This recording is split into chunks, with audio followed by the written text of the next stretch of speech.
পশ্চিমবঙ্গে আয়ুষ্মান ভারত যোজনার আওতায় প্রথম উপভোক্তা হিসেবে রেজিস্ট্রেশন করলেন বাঁকুড়ার কতুলপুরের বাসিন্দা শুভদীপ হালদার। শুভদীপ বেশ কয়েকদিন ধরে জ্বরে ভুগছিলেন। অসুস্থতা বাড়ায় পরিবারের সদস্যরা তাঁকে কতুলপুর মেডিকেয়ার জেনারেল হাসপাতালে ভর্তি করেন। হাসপাতালে আসার পরে শুভদীপের আর্থিক পরিস্থিতির কথা জানতে পারেন কর্তৃপক্ষ।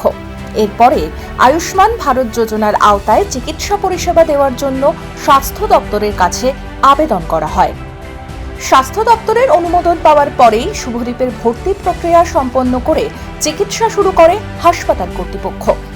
বর্তমানে শুভদীপের শারীরিক অবস্থার কিছুটা উন্নতি হয়েছে বলে জানা গিয়েছে। আধার কার্ড নিয়ে এসেই প্রথমে ভর্তি হওয়ার জন্য আধার কার্ডের মাধ্যমে ভর্তি হয় এবং স্বাস্থ্যাধিকার বা যে আয়ুষ্মান ভারত যে প্রকল্প চালু হয়েছে সেই প্রকল্পে আমি ভর্তি হই, আয়ুষ্মান ভারত প্রকল্পে, এবং খুবই ভালো লাগছে। এটা আমার কোনো অর্থ ব্যয় হয়নি, গরিব মানুষের খুবই উপকারে আসবে এবং আমি ধন্যবাদ জানাই আমাদের মুখ্যমন্ত্রী, স্বাস্থ্যমন্ত্রী এবং আমাদের প্রধানমন্ত্রীকে।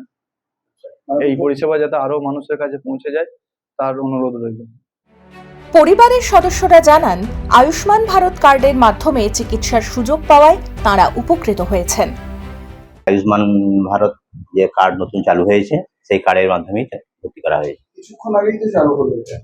হ্যাঁ, এটা আমরা গতকাল থেকেই শুনছি যে আজ থেকে চালু হবে। সেই করেই আজকে এই কার্ডটা নিয়ে এসেই ভর্তি করা হয়েছে। খুবই উপকার পেয়েছি। গরিব মানুষের জন্য কতটা? গরিব মানুষের পক্ষে তো এটা খুবই দরকার, খুবই প্রয়োজন। পশ্চিমবঙ্গে আয়ুষ্মান ভারত যোজনার বাস্তবায়ন নিয়ে মুখ্যমন্ত্রী শুভেন্দু অধিকারী তাঁর এক্স হ্যান্ডেলে পোস্ট করেছেন। সোশ্যাল মিডিয়ায় পোস্ট করে তিনি জানান, প্রধানমন্ত্রী নরেন্দ্র মোদীর আয়ুষ্মান ভারত প্রকল্পের আওতায় যোগ্য উপভোক্তাদের স্বাস্থ্য পরিষেবা দেওয়ার লক্ষ্যেই এই উদ্যোগ। হাসপাতাল কর্তৃপক্ষ জানিয়েছেন, আয়ুষ্মান ভারত যোজনার অনুমোদন পাওয়ার পরেই শুরু হয় চিকিৎসা পরিষেবা। তো আমি সকালে একটি পেশেন্ট পেলাম, জ্বরের পেশেন্ট, দীর্ঘদিন ধরে জ্বরে ভুগছিল, খুবই অসুস্থ, গুরুতর অসুস্থ অবস্থায় আমার এখানে এসেছিলেন। ওনাদেরকে জিজ্ঞেস করলাম স্বাস্থ্যসাথী কার্ড বা আয়ুষ্মান কার্ড আছে কিনা। ওনারা বললেন আয়ুষ্মান কার্ড হয়েছে। আমরা আধার কার্ডটা নিয়ে সার্চ করে ওনারা আয়ুষ্মান কার্ড ডাউনলোড করে ওনাকে ট্রিটমেন্ট শুরু করেছি এবং খুব সম্ভবত উনি পশ্চিমবঙ্গের প্রথম আয়ুষ্মান পেশেন্ট।